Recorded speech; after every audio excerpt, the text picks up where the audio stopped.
RCR, la red que comunica y une al Perú.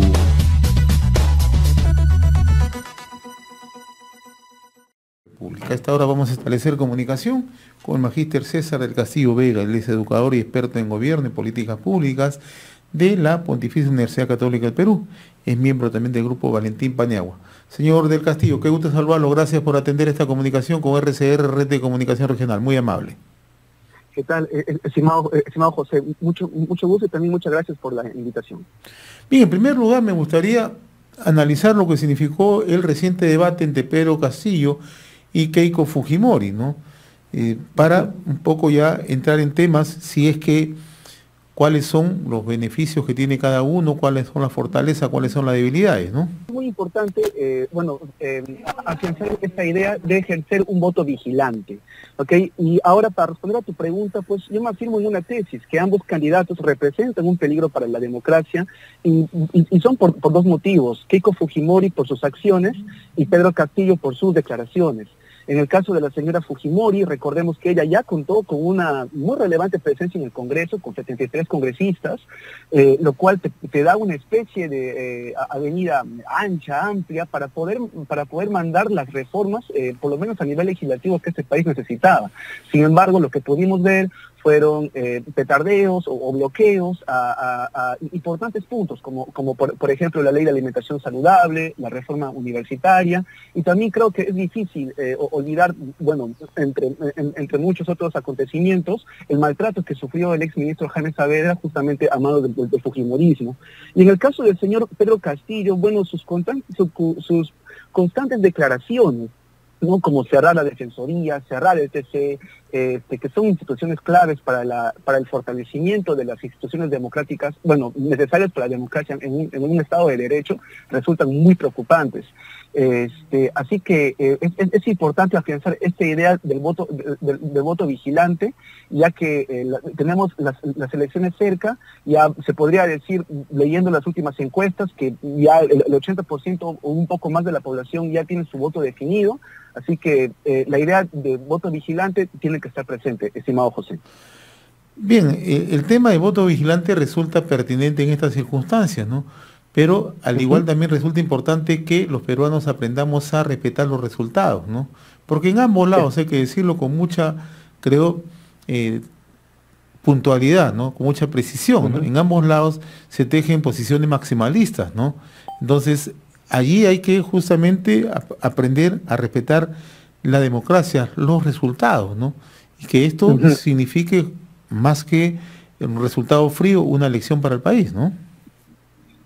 Totalmente de acuerdo, José. O sea, si vamos a empezar por el final, por así decirlo, los resultados de este 7 de junio, bueno, que empezaremos a ver, bueno, a partir de los conteos, después de la segunda vuelta, tienen que ser respetados, y es más, o sea, se espera de ambos candidatos que hagan un pronunciamiento aceptando, la eventual derrota de algunos de ellos en el escenario político en estas elecciones. Pero también es muy importante que nosotros hemos estado viendo en estos días, José, bueno, firmas por la democracia, compromisos por la democracia, pero resulta curioso, y eso tal vez sea algo muy particular en el escenario peruano, y digo tal vez, que también necesitan firmar un compromiso por la democracia si es que pierden. Entonces, es un escenario muy complejo, tal vez no muy alegre para muchos, pero totalmente de acuerdo contigo. Los resultados en una democracia tienen que respetarse. Ahora, hay otro tema que no se escucha, ¿no? Y a pesar quienes preconizan mucho la defensa de la democracia, la defensa de los derechos humanos, las libertades, la palabra reconciliación no se escucha mucho, ¿no? Entonces, eso es un tema muy preocupante, ciertamente, ¿no? Si es que queremos, creo, construir democracia, tenemos que siempre apelar a la palabra reconciliación, nos guste o no nos guste, en cualquiera de las dos veredas, ¿no? Pero los odios son marcados, ¿no? Si vemos por el lado de la izquierda, odios marcados, por el lado también de la derecha, odios marcados, ¿no? Incluso los académicos, ¿no? Se resisten mucho a hablar del término reconciliación, ¿no? Bueno, yo creo que en general cuando se trata de tomar posición frente a un escenario tan difícil como este, se entiende que haya cierta resistencia tal vez a emplear el término reconciliación, estimado José, pero estoy de acuerdo contigo en esa línea. Pero yo también quisiera partir si me permites, del debate. Hubiera sido bueno poder ver más que una piedra o más que insultos y ataques, poder ver un mensaje tomando tu palabra, de conciliación o de reconciliación entre los candidatos, pero no se pudo ver eso. Por el lado de la señora Fujimori, yo diría que esa improvisación que se le puso como rótulo a la candidatura del señor Castillo, también se le podría aplicar a ella, porque recordemos que en el tema de los bonos, por ejemplo, los bonos de los 10.000 soles, de aumentar pensión 65 o el presupuesto para el programa Juntos desde el día 1 de gobierno, y que luego tuvieron que ser traducidos, por así decirlo, por su equipo técnico, para que al final nos den el mensaje, bueno, no será un bono, será un préstamo. Bueno, también hablamos ahí de un claro nivel de improvisación. Y en el caso del señor Castillo, sería justo mencionar que, por ejemplo, en el sector de educación, que se esperaba que sea su fuerte, yo diría lo siguiente, que no se mencionó un punto muy importante que tendría que ver con el tema, por ejemplo, de recuperación de clases. Ese es un tema que no se ha estado discutiendo mucho, cómo se van a recuperar las clases en todos los niveles, Entonces, sería muy importante también prestarle atención a lo que ofrecen los candidatos, más allá, digamos, de sus perfiles políticos, y yo lo resumiría de esa forma. Tenemos un océano de propuestas, un océano de generalidades con 1 centímetro de profundidad. Eso es, creo, en realidad una apreciación bastante precisa, ¿no? Y es que en todas las campañas políticas en el país ocurre eso, ¿no? La improvisación de las agrupaciones políticas, ¿no? Y una muestra es que en estos momentos los dos partidos que están llegando, ¿no?, a disputar la presidencia de la República tienen minorías, no tienen ni siquiera mayoría, ¿no? El señor Pedro Castillo llegó con los votos emitidos a un 13-14%, ¿no? En votos válidos ha llegado a un 18%. La señora Fujimori tenía 11-12% y con votos válidos 16%, ¿no? Entonces creo que es el momento justamente de encontrar consensos, de encontrar salidas para esta crisis, ¿no? Pero además, ¿no?, los partidos que ahora apoyan a ambos, ¿no? Por ejemplo, en el caso del señor Pedro Castillo, ¿no?, el caso de Juntos por el Perú, con la justa ha logrado pasar la valla electoral, ¿no? El caso del Frente Amplio del señor Marco Arana no ha pasado la valla electoral, ¿no? El caso de otras agrupaciones como UPP, que también están apoyando, no ha pasado la valla electoral. En el otro lado también tenemos, en la misma vereda, también tenemos casos similares, ¿no? Eso es lo que está pasando en el país. ¿Qué opina usted?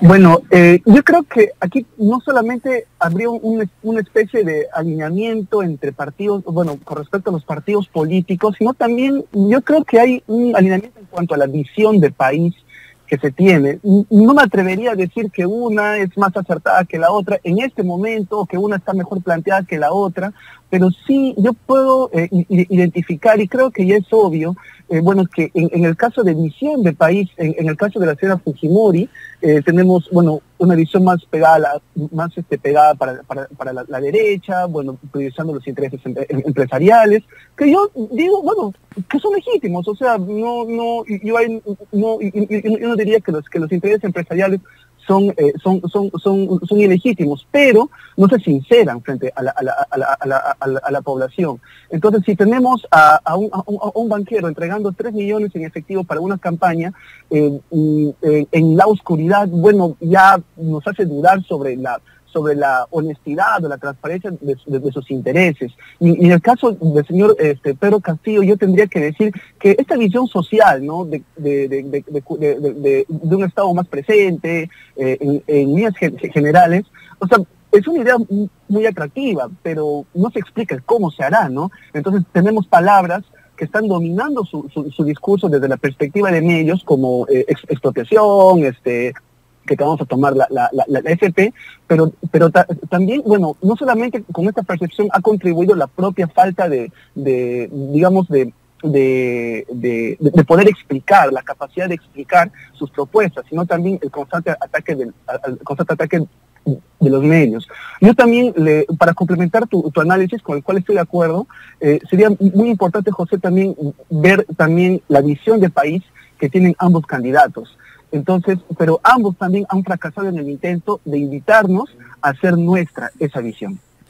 No, y en efecto, ¿no? Esto tiene que servir una lección, ¿no? Para todos, ¿no? Por el lado de la derecha, para el señor Hernández Soto, para el señor Rafael López Aliaga, para el señor Rafael Santos, ¿no? Y para la propia Keiko Fujimori. Y por el lado de la izquierda, también a la señora Verónica Mendoza, al señor Marco Arana, ¿no? Al señor también Pedro Castillo, ¿no? Porque esta es una lectura, ¿no? Si no queremos ver esa lectura real, por eso yo le decía hace un rato, hay que mirarlo de una manera realista, ver las cosas, ¿no? Porque si las miramos con un solo cristal, ¿no? Pues muchas veces los académicos, a veces no es su caso, pero otros inclinan la balanza, ¿no? De acuerdo a cómo se mueve la situación, ¿no? Y yo, la verdad, sí estoy muy sorprendido que los académicos en estos momentos no utilizan la palabra reconciliación, ¿no? O es que pensamos que todo el tiempo el Perú tiene que vivir con odio, ¿no? Y es un término que deberían acuñar los académicos, ¿no? Bueno,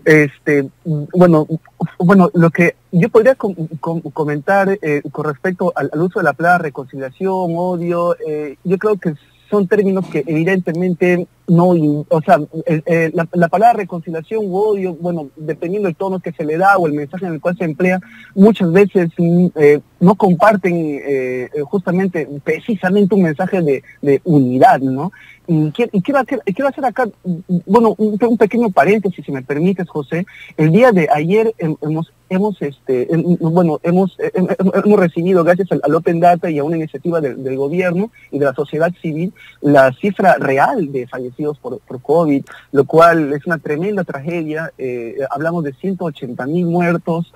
Históricamente ningún evento, ni la guerra, ni las guerras que hemos tenido, ni la lucha por nuestra independencia, nos han dado estos números que son de espanto y que deberían invitar a la reflexión a ambos candidatos y a sus equipos a pensar en dos puntos muy importantes. Primero, en continuar con el plan de vacunación, y también fomentar la confianza de la población sobre el tema de las vacunas. Y el segundo punto es justamente en el enfoque un enfoque más abierto, más social en cuanto a nuestro sistema de salud. O sea, me resulta escandaloso que hayamos tenido esas noticias de la cama UCI, 100.000 soles. A mí no me parece justo, bajo ningún concepto, estimado José, que una persona o una familia se vaya a la quiebra porque alguien ha estado enfermo.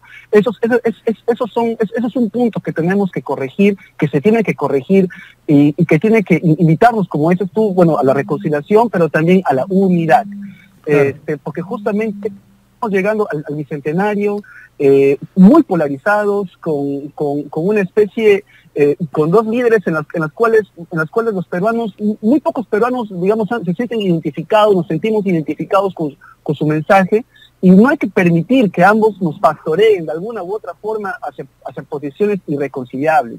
Es necesario que dentro de toda esta situación, esta crisis política en la cual nos encontramos, esta tragedia sanitaria y hasta humana, diría yo, esta crisis que estamos pasando nos debería invitar también como ciudadanos y como electores a exigir como sociedad civil a los candidatos a que por favor sean mucho más prudentes en sus declaraciones y sus propuestas.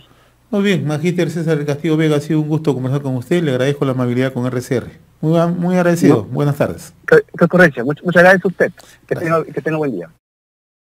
RCR, la red que comunica y une al Perú.